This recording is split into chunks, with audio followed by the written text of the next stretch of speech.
quero começar o vídeo mostrando para vocês essa imagem aqui, ó.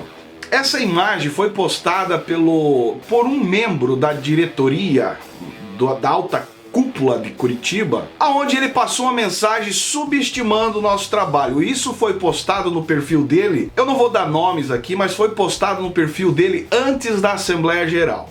E olha o que diz a frase, um palhaço, né? O circo só pega fogo quando você dá confiança ao palhaço. Fica em silêncio que o espetáculo acaba. Cara, se tu for meditar depois da conclusão do que aconteceu na Assembleia Geral, sinceramente, a pergunta que fica no ar: quem são os palhaços nessas alturas? Porque, na verdade, aqui os palhaços, se for dar uma olhada do jeito que eles administram as igrejas, os palhaços são os membros fiéis. Né? Mas aqui, claro, foi para atingir o nosso trabalho, chamando nós de palhaço. O circo só pega fogo quando você dá confiança ao palhaço. Só que eles esqueceram que a confiança que eles deram ao palhaço aqui, ao Fuxico Gospel e tantos outros canais no YouTube que divulgaram essa patifaria que aconteceu em Curitiba, são tão sem noção que eles não entenderam que a confiança foi dada através deles no momento que eles subestimaram o poder da igreja. E a pergunta que eu faço agora nessas alturas, diretoria de Curitiba: quem são os palhaços da história? Porque pelo que eu entendi, os palhaços se levantaram na Assembleia Geral e botaram respeito. E até parece que não conhecem o nosso trabalho, porque ele dá a entender aqui, ó, fica em silêncio que o espetáculo acaba. Falaram isso pra mim há 10 anos atrás, há 8, 9, 7 anos atrás. Eu sempre ouvi: não dá pra dar confiança pro Zion, não é pra dar confiança ao Fuxico Gospel, a esses caras que expõem os problemas das igrejas. É melhor ficar em silêncio para não dar munição, que é assim que eles falam. Inclusive disseram que eu não teria conteúdo quando comecei esse canal, e nós estamos aqui há 10 anos, mais de 20 milhões de visualizações. Aleluia! E a pergunta que eu faço: o silêncio de vocês é combustível para nós aqui. O silêncio que você se refere na frase aqui, ó, fica em silêncio que o espetáculo acaba, é combustível para o espetáculo que vocês constroem continuar sendo exposto diante das mentiras, das malandragens, das falcatruas. Eu não poderia começar o vídeo sem dar ênfase a essa imagem que ele postou lá e correu os WhatsApp, muita gente me mandou isso. Agora o que eu quero chamar a atenção de vocês para esse vídeo aqui do próprio pastor presidente de Curitiba, aonde ele, antes da Assembleia Geral, ele dá o parecer dele, parecer hipócrita, um parecer de um verdadeiro lobo tentando ludibriar a igreja. Eu já vou explicar para vocês. Isso foi antes da Assembleia Geral. Entenda. Pessoas que sobrevivem porque são monetizados de sempre criticarem as igrejas de um modo geral. Primeiramente eu quero dizer aos irmãos que o irmão Wagner não cometeu nenhum pecado. Ele está dizendo que o irmão Wagner, se referindo a ele, agora é irmão, né? O irmão Wagner não cometeu nenhum tipo de pecado. Presta atenção. Isso tem que ficar bem claro. Ninguém tem provas de que eu estou nessa assembleia porque cometi um pecado. Muito menos. Ninguém. Ele não sabia o que estava por vir. Eu já vou explicar. Ele deixa claro que ninguém tem prova de que ele está cometendo pecado, subestimando a inteligência do próprio Conselho Fiscal, que depois trouxe o resultado. Eu cometi um crime e que num desses sites a pessoa me chamou de ladrão. E a maioria aqui assistiu isso, dizendo na primeira divulgação que o pastor Wagner roubou dinheiro da igreja sede e que tem provas sobre isso. Entenda que não cometi pecado, não cometi crime algum, não sou. Deixa eu explicar uma coisa. Ele está dizendo que na primeira denúncia foi acusado de que roubou o dinheiro da igreja e que ele não cometeu pecado disso e muito menos esse crime. Agora eu quero explicar para vocês o seguinte: com a cúpula aliada, aparelhada com ele, sem dar satisfação à igreja, que é uma instituição sem fins lucrativos, sem dar transparência da sua negociação com a compra, deixa claro sim que quando você pega algo de alguém sem participar ele, sem dar satisfação ou avisar que está pegando dele, seja lá o que for, foi o que ele fez. Mas ele não cometeu nada disso, né? Não sou ladrão, muito menos chefe de uma rede de corrupção que está instalada na Assembleia de Deus em Curitiba.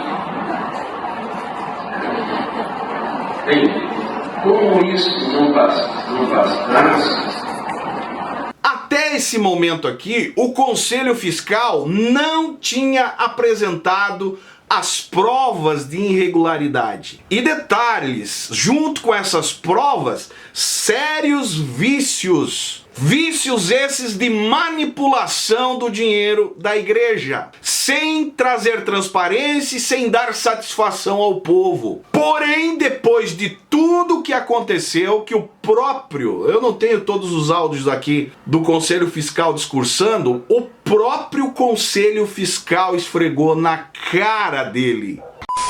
No momento de fiscalização, o Conselho Fiscal necessita que seja comprovada a existência dos documentos da diretoria executiva e do Conselho Administrativo, sob pena de não aprovar as contas.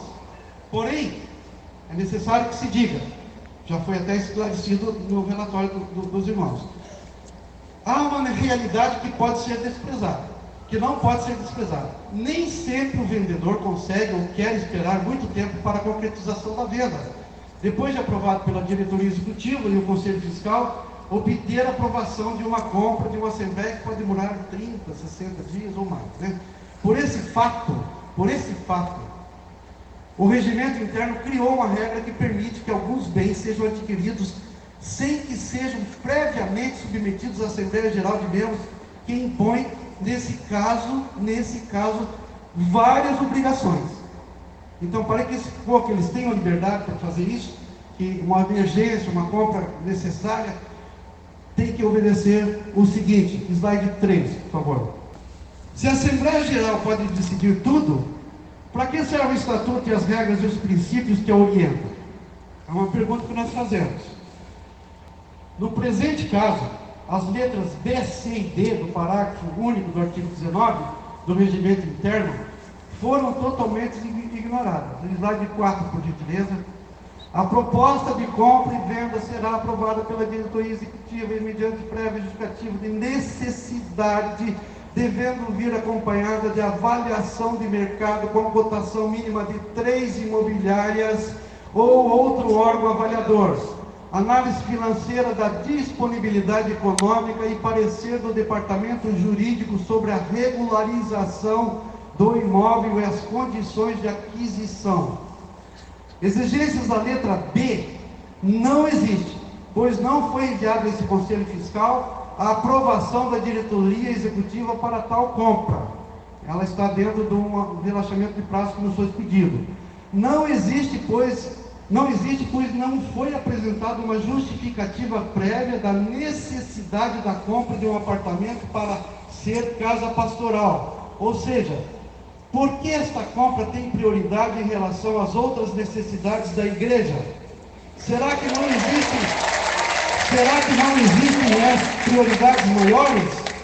Não existe, pois não foi apresentada avaliação de mercado com cotação de 3 imobiliárias ou outro órgão avaliador referente aos itens 2 e 3 do edital.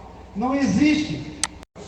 Não existe, pois não foi apresentado o parecer do Departamento Jurídico da Igreja sobre a regularização do imóvel e as condições de aquisição.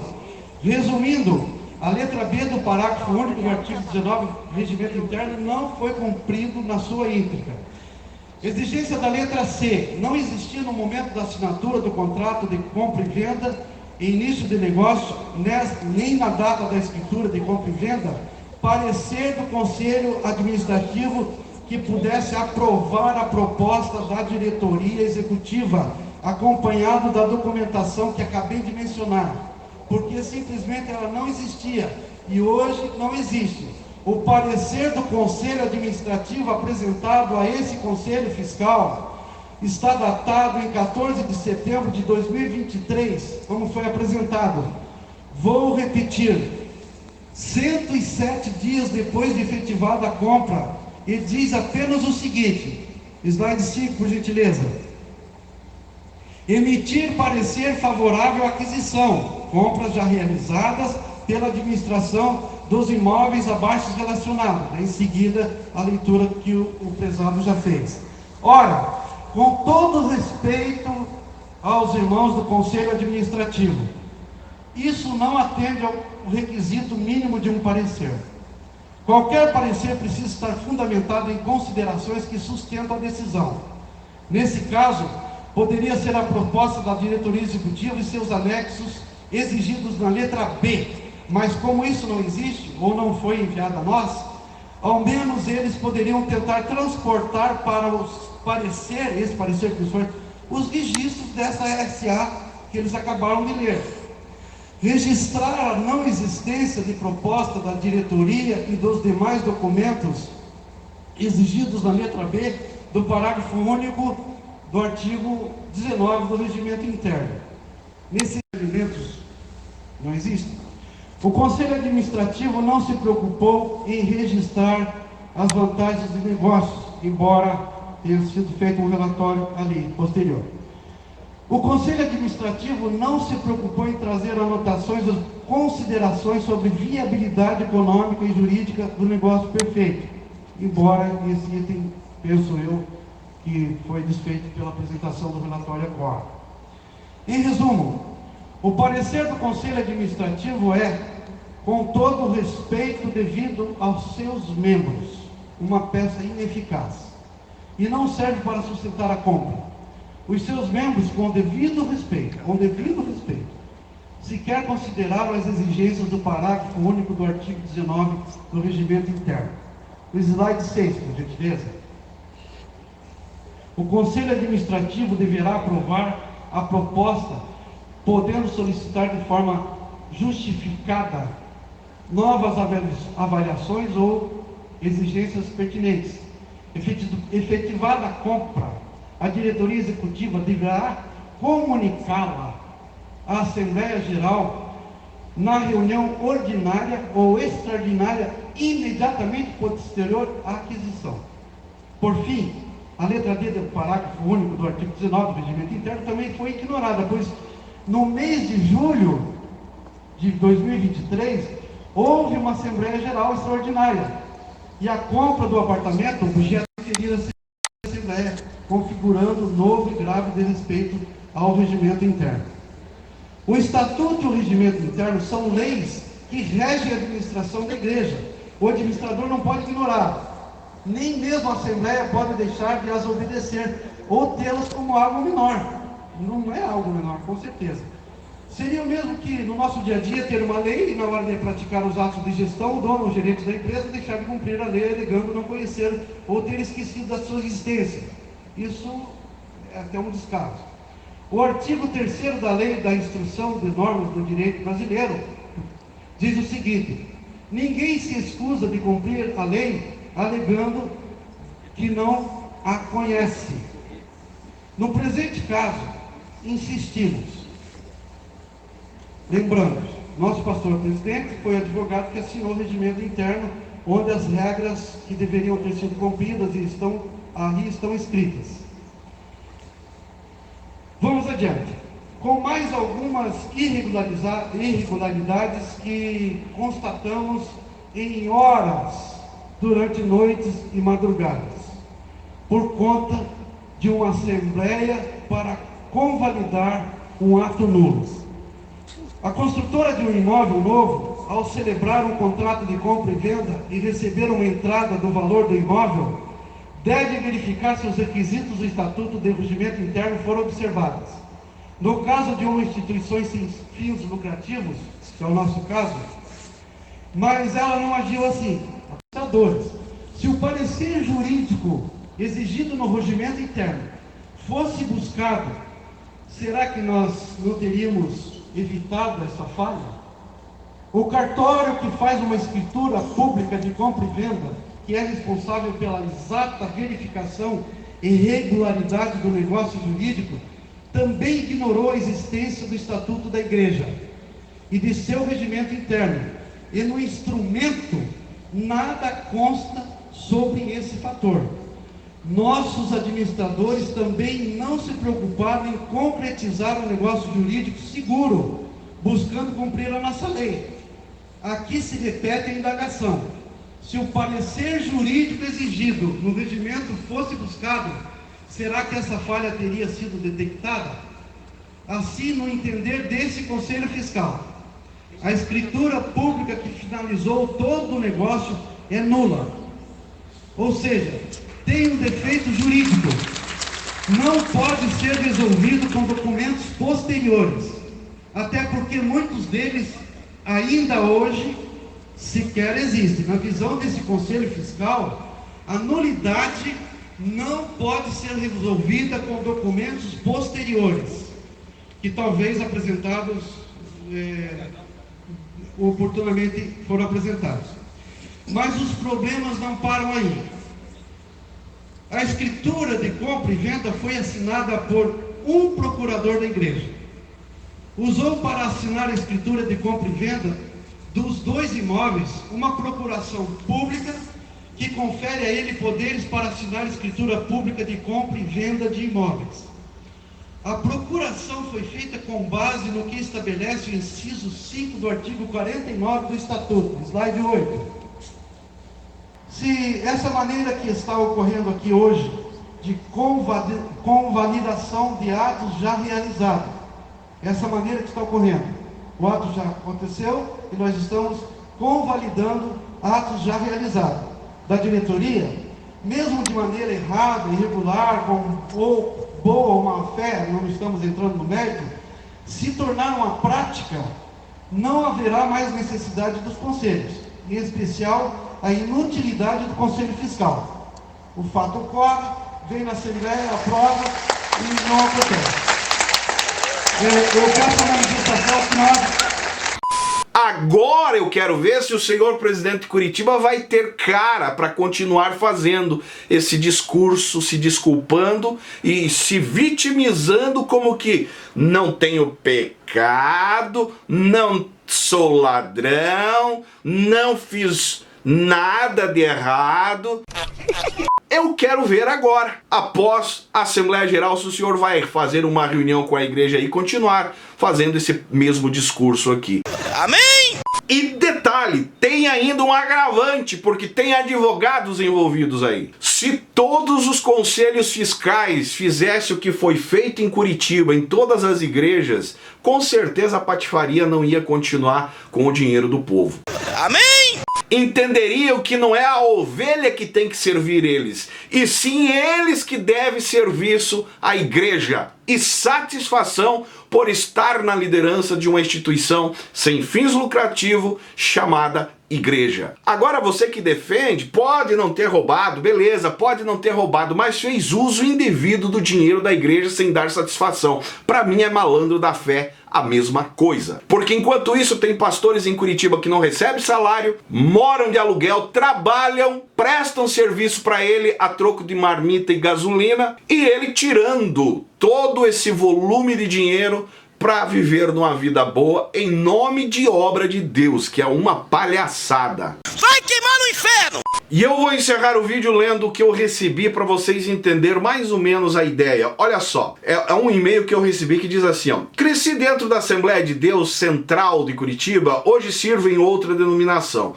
E gostaria de falar muita coisa, mas para não expor pessoas que eu sei que não querem ter o nome envolvido e expor mais, não vou entrar em detalhes, mas essa administração vem falhando e enterrando a IEADC há muito tempo. Eu saí da sede logo quando o presidente atual assumiu, pois desde o processo da eleição já foi cheio de dúvidas e politicagem, puxada de tapete para que certos nomes fossem impedidos de concorrer à eleição presidencial da igreja. A administração não tem planejamento de médio e a longo prazo. Cada mudança da diretoria muda as prioridades e geralmente quando um dirigente de congregação assume como diretor, a congregação dele passa a ser prioridade. Claro, os missionários recebem uma mixaria. Conheço missionários que foi enviado para a Europa, que teve que trabalhar clandestino para conseguir dinheiro para se manter, porque o visto dele era restrito ao trabalho missionário, e padecendo lá, e para poder sobreviver ter que trabalhar clandestino, porque a igreja enviou e o dinheiro não era suficiente para manter eles lá. Aí o missionário tem que trabalhar. E aí trabalha clandestino porque o visto é só para missão. E a igreja de Curitiba não fez nada, não faz nada. E sobre o apartamento, agora eu quero que vocês prestem atenção. Sobre o apartamento, uma coisa que eu acho que muitos não sabem, mas a igreja tem um apartamento no condomínio residencial, daí dá o nome do condomínio, o nome da rua, o nome do bairro, é da igreja. E o pastor, daí dá o nome de um pastor, CNP, já falecido, e que serviu na sede por muito tempo, morava lá, e ele, homem simples e extremamente correto, nunca reclamou. Mas para o excelentíssimo presidente atual não serve. Se não me engano, daí dá o número do apartamento e o número do bloco, né, onde fica esse apartamento da igreja de Curitiba. Que o pastor presidente não quer morar lá, porque é muito chulo, meus amigos. Ele precisa morar num lugar ostentação, né? As igrejas caindo, enfim, tanta coisa negativa acontecendo, mas eles, a alta cúpula andando de carro zero, carro de luxo e apartamento mega luxuoso, porque ele é pastor de Curitiba. Parabéns pela coragem do Conselho Fiscal, mas para mim, se o presidente e a diretoria estivessem mesmo com desejo de mudar alguma coisa e houvesse arrependimento, nem precisava ter votação. O senhor presidente deveria ter pedido a palavra, pedindo perdão para a igreja, assumindo que errou e dito que estava devolvendo o apartamento, trocando o carro. Só que aqui, meus amigos, claro que ele não ia dar o braço a torcer, principalmente pela denúncia que foi feita, tanto que ele justifica no vídeo aí que ele está sendo acusado de ladrão, se justificando que ele não cometeu esse pecado. E depois vem o Conselho Fiscal e desossa, mostrando vícios de irregularidade constante. Infelizmente, e tanto que o próprio presidente do Conselho Fiscal, na sua palavra, fez a indagação. Se para fazer a compra não precisa passar por uma Assembleia Geral, ou por um conselho, ou pelo próprio Conselho Fiscal, por que então existe Conselho Fiscal? Foi bem claro. Agora veja bem, o presidente deveria ter pedido a palavra, pedindo perdão para a igreja, assumindo que errou e dito que estava devolvendo o apartamento, trocando o carro por outro de menor valor, que nem o carro, né, foi tratado o assunto na igreja, vai continuar andando de carro de luxo. Trocando o carro por outro de menor valor e revertendo uma parte do salário para assistência social, que seria o justo para quem se preocupa com a obra de Deus. No caso dele aí não, ele se preocupa com o lado dele e se justificar, se vitimizar. É o coitadinho da história agora, né, que está sendo perseguido pela sua má administração. Mas dar o salário, parte do dinheiro para uma ação social, não vai, né? Com certeza não vai. Revertendo uma parte do salário para assistência social ou departamento de missão, por exemplo. Mas como não tem humildade e nem assume o erro, é capaz ainda de trocarem esse apartamento num outro mais humilde de 1 milhão. Que é o que eu acredito que eles vão fazer. Está aí. O vídeo de hoje era esse. Para quem pediu para nós comentar sobre esse vídeo que está circulando nas redes sociais, esse é o meu ponto de vista. Amém!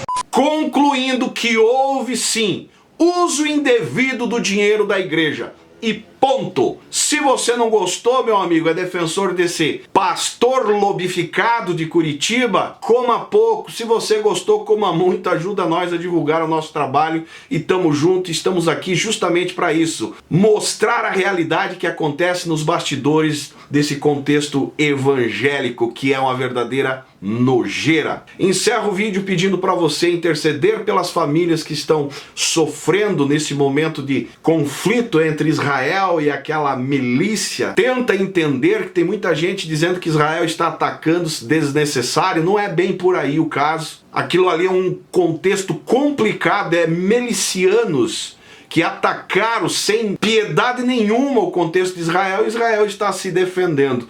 Ore pelas famílias, independente se é de Israel ou não, tem vidas, crianças, mulheres que estão sofrendo na mão dessa milícia. Infelizmente, Israel contra-atacando, pessoas sendo ceifadas por irresponsabilidade do ser humano. Essa é a realidade. Que Deus tenha misericórdia de nós. Se você não me segue nas demais redes sociais, estou lá no Instagram, também no Facebook. E esse é o canal Fala Zay. Estamos juntos por um Brasil e um mundo melhor, que está cada dia difícil.